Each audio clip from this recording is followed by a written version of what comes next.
Allez, bonjour à tous, j'espère que vous allez bien. Aujourd'hui, on va faire une update du BTC. Ça faisait deux jours, j'en avais pas fait une, et voilà, on a eu ce gros mouvement baissier sur le marché des crypto-monnaies. Sur le BTC, on a fait une structure qui est pas très encourageante. Ici, on fait un M, donc le fait de faire up sommet creux, sommet plus bas que le précédent, creux plus bas que le précédent. On a bien notre cassure ici de notre ligne de coup, voire même celle-ci. Donc c'est pas encourageant. On aurait voulu ici avoir une cassure de notre haut de range qu'on aurait pu faire vu qu'on avait ici structuré un W dans notre tunnel 1 heure. Donc c'était encourageant pour une continuation de tendance. Malheureusement ici on a fait une structure, voilà, vous voyez, en 1 heure, hop, on a fait notre structure, on a cassé, on a clairement bien chuté, on s'est fait rejeter ici dans notre zone de rechargement de Fibonacci, au niveau de nos 0,58, on s'est fait rejeter. Donc c'est sûr, hein, quand on arrive dans cette zone, c'est pas une zone pour acheter, on est presque en haut de range, on est dans notre zone de rechargement. Alors ça c'est pas une bonne zone d'achat. Maintenant, on reste dans un range globalement. Hop, on a ici globalement notre borne basse et ici notre borne haute. On va être plus sur un range, ouais, un range 6-8 heures, voire même 12 heures, vu le nombre de bougies qu'on a. On commence à avoir un range 12 heures ici. Donc voilà, on a des signaux qui sont pas encourageants. On commence à avoir notre tunnel 15 minutes qui crosse notre tunnel 1 heure. Tunnel 1 heure qui faisait office de support. Donc les tunnels, c'est tout simplement des moyennes mobiles. Donc 15 minutes, le tunnel blanc, tunnel 15 minutes, le tunnel orange, tunnel 1 heure, le tunnel rouge, tunnel 4 heures, et le tunnel bleu, tunnel 3 jours. Quand on a un cross comme ça sur du court terme de ces moyennes mobiles, c'est un signal de momentum bearish en général. Surtout ce tunnel 1 heure faisait office de support, on le casse. Ici, il fait office de résistance en confluence avec ici un autre notre ligne de coup.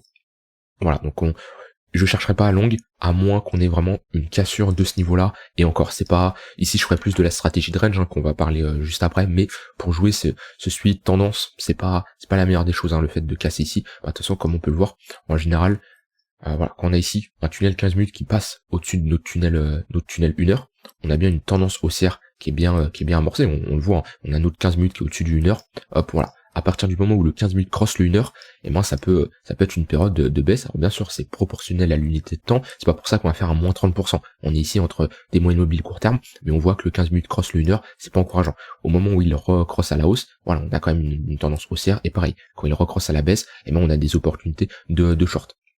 Ici à la hausse dans le tunnel 15 minutes, on avait des opportunités de longue. Ici on fait un pullback dedans, pullback, voilà, jusqu'à essoufflement. Dans le 1 heure ici il y avait également des zones intéressantes pour longue. Maintenant ici si on s'essouffle dans le tunnel 1 heure, le prochain niveau c'est notre tunnel 4 heures qui est ici. Donc moi clairement, si on a vraiment une confirmation que on rejette ce tunnel 1 heure, hein, qu'on a presque, moi j'aimerais bien avoir une cassure de ce niveau là pour confirmer que ce tunnel 1 heure est bien rejeté, et bien lorsqu'on reviendra dans notre tunnel 15 minutes et 1 heure, je chercherai à short le marché. Même là, si on retourne dans cette zone, si j'ai un point pivot, j'ai un point pivot daily, si j'ai un essoufflement sur le MACD et qu'on arrive dans cette zone-là, il peut y avoir un setup de short. On est sur un haut de range, on est sur résistance. Ça peut être un setup qui peut clairement s'enclencher. Parce que bon, la tendance, voilà, on a bien fait une tendance haussière, même si on rentre dans un range ici. Maintenant, on consolide également sur notre point pivot yearly, qui est une zone, voilà, c'est pas une zone, c'est pas une période facile en ce moment sur le BTC, sur ce range-là. C'est clairement pas facile. Maintenant, il cherche pas à mettre d'indicateur de moyenne mobile, il veut juste traiter ça comme un range. Bah ça c'est quelque chose que j'enseigne dans le programme que je présente, hein. Mais voilà, ici on a notre range en 12 heures, on le voit un peu en fonction des bougies, hein. Voilà, on est d'accord qu'on va pas être sur un range weekly, donc on va être sur un range 12 heures, voire 6 heures, mais on va être plutôt sur un range d'après moi 12 heures. On passe sur unité de temps N-1 pour déterminer un affaiblissement des vendeurs. C'est ce qu'on veut, hein. Pour se placer, on cherche un affaiblissement, donc on va se placer sur du 3 heures globalement. Ici on peut réduire aussi, mais 3-4 heures. On a ici une divergence potentielle, donc qui nous montre que les vendeurs sont en train de s'essouffler. On voit que sur le prix on fait un creux plus bas que le précédent, alors que sur MACD on fait un creux plus haut que le précédent. Et après on peut également diviser notre unité de temps, passer sur N-2, sur du 30 minutes, 1 heure, chercher une confirmation de structure, le break d'un niveau qui nous montrerait que ok, là on a une structure qui s'amorce. Donc voilà, on peut avoir plusieurs types de profils, chacun a sa stratégie, chacun a son setup, mais en tout cas ici je chercherai, c'est pour ça que c'est compliqué, parce que d'un setup de range, ici je chercherai à longue. Si on a une cassure de ce niveau-là, ça peut être intéressant. Maintenant, la structure elle se fait assez haute. Si je mets d'un point de vue retracement de Fibonacci, mes 50% de gain, j'ajoute juste mon volume profile, de tout ce range-là, on a un pot qui est assez haut. Si je rentrerai par exemple en position ici, le stop loss il se met en dessous du range. Parce que le stop loss c'est votre zone d'invalidation. À partir de quel moment votre trade il est plus validé, à partir de quel moment on vous invalide votre trade. Ça sert à rien de le mettre super serré pour avoir un risk reward incroyable. Le but c'est de invalider. Donc moi je le mettrai sous ce niveau-là. J'ai pas un risk reward intéressant. Si je vais chercher l'autre extrémité avec une prise de profit partielle au niveau du poke ou des 50%, c'est pas le range actuellement le plus simple à traiter, même s'il y a clairement une opportunité de se positionner. Maintenant, le range, il commence à être mature, dans le sens où on a quand même eu pas mal de touches, hein. On a touché une fois, deux fois, trois fois, un support ou une résistance, plus elle est touchée, plus elle a de chances de casser. Ça, c'est quelque chose aussi que peu de gens comprennent. Il y a beaucoup de gens qui se disent, ok, ce support-là, il a tenu 5, 6, 7, 8 fois, ok, cette fois-ci, il va tenir. Plus un support est touché, plus une résistance est touchée, plus elle s'affaiblit, on crée de la liquidation, que ça soit au sud ou au nord, voilà, donc méfiance là-dessus. Et voilà, quelqu'un qui veut agir en fonction des moyennes mobiles, qui veut jouer sur une tendance, bah ici on commence à avoir un affaiblissement de notre tendance, on casse notre tunnel 1 heure, et si on fait un pullback dans notre 15 minutes, 1 heure, il peut y avoir un setup de short. Et c'est là, vous voyez, en fonction de, une personne peut bien short le marché ici, comme long le marché ici. Après, la personne qui va vouloir long sur cette confirmation de bad range, sur sa stratégie de range, il va bien sûr attendre une clôture au-dessus de la ligne de coup, et quelqu'un qui veut se positionner ici en short, bah, il cherchera également une confirmation de structure ou d'affaiblissement des acheteurs dans le tunnel 15 minutes 1 heure. Donc vous voyez ici, c'est pour ça, il y a des fois des gens qui me disent est-ce que tu long ici, est-ce que tu short ici? Bah en fait ça dépend. Ça dépend. Il y a des gens qui vont préférer short parce que c'est leur stratégie, il y a des gens qui vont préférer long, et c'est sûr que bah il y aura un gagnant et un perdant. Mais sur le long terme, les deux peuvent être gagnants. C'est pas parce qu'on a un trade perdant ou un trade gagnant que on est quelqu'un qui est gagnant sur le long terme. On peut avoir ici, bah, comme j'ai dit, hein, une personne qui va chercher à long le marché ici. Hop.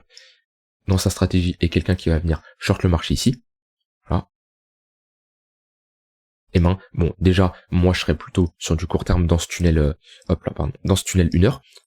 Voilà, je chercherais plus à short, je serais sur du 1 heure, 15 minutes, 5 minutes, donc je peux déjà avoir un TP qui va chercher le stop loss et ensuite se retourner au-dessus et aller chercher et au final les deux trades soient gagnants, c'est une possibilité. Mais même dans le cas où j'ai un trade qui est perdant et l'autre qui est gagnant, c'est pas pour ça que l'un des setups est mauvais. On juge pas bien sûr un setup sur un seul trade, et c'est là où je dis voilà, ça dépend en fonction de votre stratégie, votre profil. Et ça c'est quelque chose que je vois souvent, des gens qui me disent ok, est-ce que c'est mieux d'acheter ou de vendre? Bah ça dépend de ta stratégie, ton profil. Il y en a, ils pourraient long ici, il y en a, ils pourraient short ici. Et c'est vrai que là on est dans une zone où c'est pas facile de se positionner. Et moi personnellement, depuis là quelques jours en trading, je fais pas grand chose sur le marché. J'ai pas spécialement de setup qui s'enclenche, et ça sert à rien de passer 50 trades à la semaine. Il y a des gens, ils sont en overtrading, ils passent leur temps à trader. Si j'ai pas de setup qui s'enclenche, si j'ai pas de position, je vais pas me forcer à créer des positions ou aller trader sur des shitcoins ou j'en sais rien je vais aller, je sais pas, sur Binance, aller chercher bref, voilà, je me concentre sur des altcoins qui ont de la grosse capitalisation. Si je suis sur du court terme, je vais plus me concentrer sur BTC, Ether. Pour du swing, je peux m'orienter sur des cryptos à forte capitalisation, mais je vais pas aller chercher une alt qui est dans le top 300 de market cap parce que mon setup s'enclenche. Ah, ça n'a aucun sens. Donc cherchez pas toujours à vouloir rentrer en position, cherchez pas à toujours vouloir trader, vous positionner. S'il n'y a pas de setup qui s'enclenche, c'est pas grave. Qu'est-ce que vous faites pendant ce moment-là? Formez-vous, revoyez votre stratégie, ou tout simplement préparez votre graphique, préparez vos zones d'intervention. Ça sert à rien d'ouvrir les écrans, se mettre devant les écrans et se dire ok, est-ce que je long ou j'achète? Non, ok, on trace notre Fibonacci. Alors, je parle par exemple pour mon profil à moi, je trace mon Fibonacci. Ok, qu'est-ce que je constate? J'ai ici un niveau des 0,382 qui est en confluence avec mon tunnel 4 heures. On est sur notre précédent, notre cassure de notre range, on est sur une résistance qui fait maintenant office de support. Voilà, je peux même mettre, pourquoi pas, un point pivot, j'ai un point pivot monthly, voilà, hop, je sais que dans cette zone-là, si on y retourne, j'aurai une opportunité de longue. Alors bien sûr, je vais pas à longue aveuglément si le marché fait ça, mais si on y va, si j'ai une confirmation, voilà, qui me dit que les acheteurs sont de retour, c'est une zone qui est défendue, je pourrais rentrer en position. Voilà, ça c'est quelque chose que vous pouvez faire. Ensuite, vous pouvez fermer les écrans, vous mettez juste, hop, vous mettez une alerte, et vous savez que quand le marché y sera, vous aurez, alors bien sûr, entre temps, si le marché évolue comme ça, et revient après, voilà, faut quand même se mettre à jour de temps en temps devant les écrans. Mais ce que je veux faire comprendre, c'est il n'y a pas besoin de toujours chercher à se positionner tout de suite maintenant. Tracez vos zones d'intervention, ça dépend de vos styles de trading, par exemple. Est-ce que vous êtes sur du swing, sur du court terme, moyen terme, long terme? Chacun son profil, chacun sa façon d'agir. Mais voilà, tracez vos zones d'intervention si vous n'avez pas d'opportunité actuellement et attendez qu'on y va. Et si on n'y va pas, eh ben tant pis. On n'y va pas, on casse à la hausse, et ben pourquoi pas, j'aurai ensuite une précédente zone, bon, voilà, peut-être ici, bref, le marché, dites-vous, il a toujours raison, hein, il n'y a pas de, c'est pas, le marché a toujours raison, dans tous les cas, ça sert à rien de toujours vouloir trader à tous les jours, etc. Concentrez-vous sur votre stratégie, votre setup, et si vous avez qu'un trade par semaine, eh ben lancez qu'un trade par semaine. Mais voilà, pour le moment sur le BTC, on est dans une toujours dans notre range. Il y a pas besoin à s'inquiéter, même si on a quand même pas mal de news négatives entre que ça soit les banques françaises. Là, j'ai vu il y a eu pas mal de soucis avec BNP, Société Générale ou je sais plus qui, comme quoi ils auraient fait des soucis de blanchiment d'argent sur des dividendes de certains clients étrangers. Bon, après c'est pas quelque chose qui va spécialement impacter le marché crypto, hein, mais on a aussi surtout l'affaire avec Binance, comme quoi il y aurait également des soucis. J'ai pas trop lu aujourd'hui, puisque j'avais d'autres choses à faire, mais voilà, globalement c'est ce que je voulais vous dire. On est toujours dans notre range, et si on casse ce range à la baisse, moi là où je m'intéresserai, ça sera les 25 000 $.